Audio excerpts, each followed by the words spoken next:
Hi everybody, welcome back to the Rummage Workshop. This week we're going to talk about how to start flipping furniture, whether for a resale business or for your own home on a budget. You do not need tons of expensive tools or tons of space to start flipping furniture. Today I'm going to show you how to start your furniture flippers toolkit for under $100. I'm going to give you a full list of items that you need to get started, and I'll show you the right projects to select for your first few flips. The goal is to have your initial investment be small enough that you can, one, pay yourself back and start making money within your first few sales. Let's dive right in.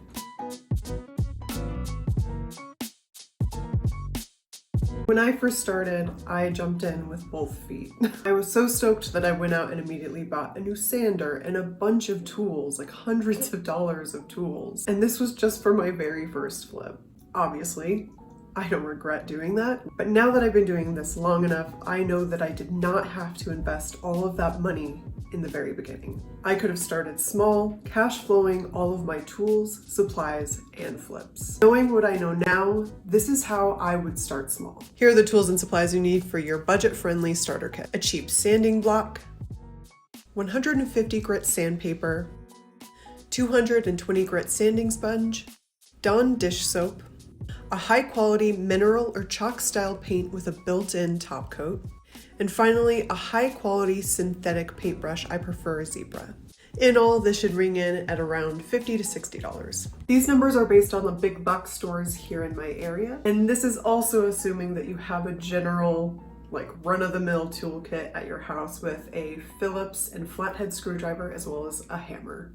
Prices may vary if you buy it online or in your area. Next up, the most important element in learning how to flip on a budget is not your tools, but actually the pieces that you choose to flip. Here are the rules to follow to find your first beginner-friendly piece. You're looking for something with no major damage. For your first project, you don't want to be replacing delicate veneer, replacing drawer runners, fixing every drawer down the line. You want to find something that's in good working order that just needs a facelift. So when you find the piece that you're thinking about working with, spend a lot of time with it. Open every drawer, check every drawer liner, start touching the edges to make sure nothing is peeling up or damaged. Give that thing a thorough inspection from top to bottom. You don't want your first project to be a 6-drawer dresser, believe me. I would suggest starting with something smaller like side tables, planters, or like what we're going to work on today, 2 stools. This way you can get a feel for the process without drowning in a 6-day project that steals your damn soul. Next, look for something with an intact finish. You want to have your first project have as few steps as possible. Looking for something with a glossy, intact finish that's not peeling or chipped means that you don't have to use any wood filler and you don't have to prime your piece to avoid tan and bleed through. This way you can just scuff sand your piece, paint, and you're good to go. This is not the most important element, but it does help reduce your steps and help you get your first few pieces out the door quickly.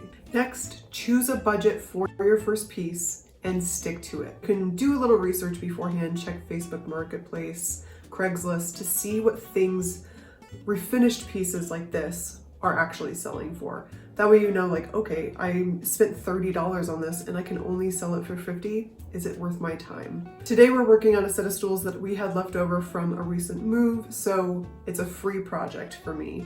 But I see pieces like this on Facebook Marketplace for free and for under $10 at thrift stores in my area all the time. So if you can, for your first few pieces, choose something in the free to $20 range. Start with a small piece and a small price point. So now you have your budget-friendly starter kit and your first project piece. What now? First, we start by cleaning everything with a strong degreaser. I chose Dawn dish soap because I figured it was already in everybody's home and it's really cost effective. We clean everything first because you don't want any dirt or grime on your surface because this could prevent your paint from adhering properly. Next, take your sanding block and wrap 150 grit sandpaper around it. If you have one, you can staple this into place so you don't have to hold it the entire time. Scuff sand the piece from top to bottom. The goal here is not to break through the original finish, but to just scuff it up so your paint has a good surface to adhere to. When done, wipe away your sanding dust with a wet rag.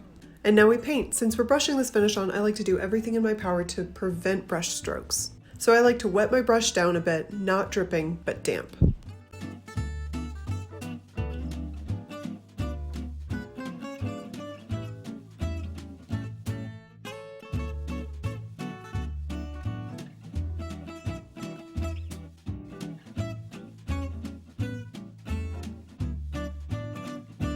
Once that dries, I come in with my 220 grit sanding sponge. This will knock back any brush marks.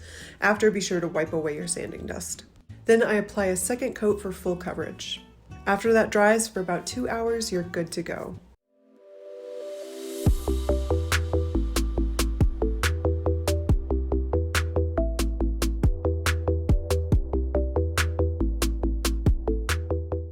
And there you have it, your very first flip complete. Now you can just take some photos, write up a description, and then post it. From here, you can start to add to your stock of tools and supplies, and then slowly take on bigger and more complicated projects as you go. Thank you guys for following along with me today. I'll see you back here next week for another furniture transformation from the Rummage Workshop.